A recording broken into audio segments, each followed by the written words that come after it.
everyone! So today I'm going to be reviewing for you guys the L'Oreal Infallible Pro Matte Foundation. Now this foundation I've had for about, I would say like 3 weeks now. So I have had a couple of weeks to use it and really test it out and give you guys my honest opinion. I love this foundation. It is amazing and it is so comparable to a lot of the higher end foundations that I use in terms of consistency, staying power, color range, all that good stuff. So let's just jump right into it. So let's get into the foundation. I'm in the shade Caramel Beige or Beige Caramel, whatever you see in the back there. It says both. Not sure why, but I am an NC42 in MAC.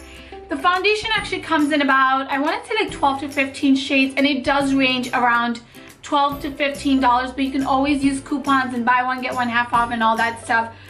While this is a more expensive foundation for drugstore standards, I do think that it's totally worth it because it is awesome, and I'll tell you why it's awesome. Now the actual packaging is like the squeezy tube, and like this plastic squeezy tube. Sorry about my nails, they're chipping at the moment, which is actually really nice and durable.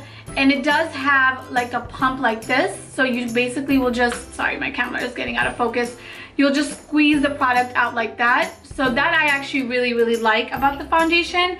The fact that it is so compact. It's so perfect if you want to just throw it in your bag to travel. It's not gonna be ruined or spilled or anything like that. So I do love that. Now this foundation claims to be extremely long wearing. It says 24 hours, which is a very like tough promise, I think. I haven't really tried this out for 24 full hours, but I will say that it is actually very long wearing. So after I apply it, as usual, I will check in with you guys in a little bit to show you guys how it wears through the day. So yes, it is very long wearing.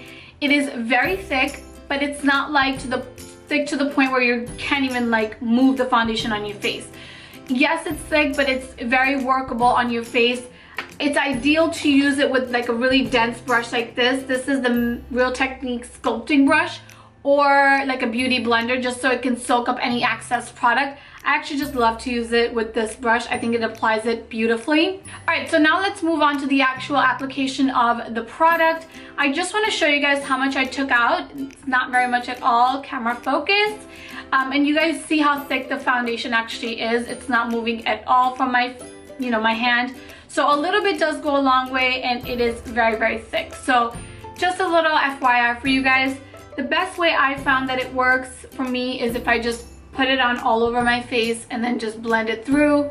Now I don't have any makeup on, no concealer, nothing, no primer, because I want to show you guys how the foundation actually works on its own. I might need to add just a tad bit, but we'll see. So like I said, I like to blend it out using like a big, really dense brush like this. So it's really easy once you put it on. It really blends very quickly. It's not like one of those foundations where you put it on your face and you have to blend it so quick because you're afraid that it's just gonna stick on your face. This is not like that. It blends really easily.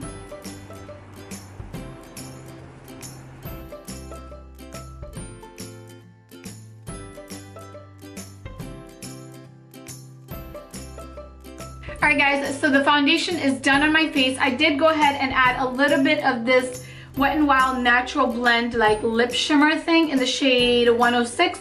This thing is amazing. That's what I have on my lips now. It's gorgeous, and it's only like, I think $1. Anyway, so I just want to show you guys. Do you guys see how like velvety my face looks?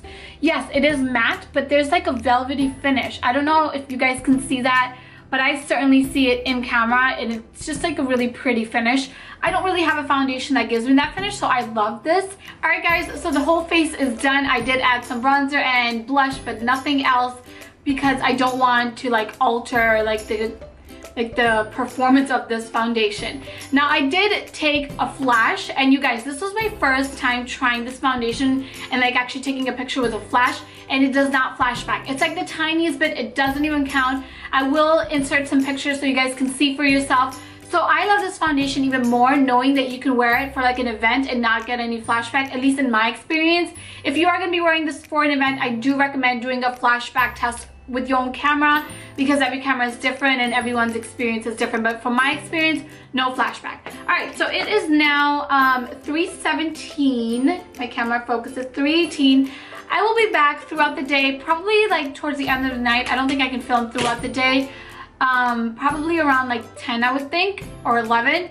So I'll show you guys how this foundation holds up. So I will be right back, but so far love this so much, and I just love and live for the finish. So I will talk to you guys very soon. Okay guys, so I am back. It is almost 10 o'clock at night now. I don't have my phone to show you guys. My phone is actually dead, but just take my word for it. It's been what, like 7 hours since I've been wearing this makeup now, and my eyes really hurt, but I wanted to keep my contacts on, so I don't have my glasses on so you guys can see full effect of what my face looks like. I'm actually gonna dim my ring light a little bit. Oh, that was the wrong way. So you guys can see, actually that's like as light as it goes.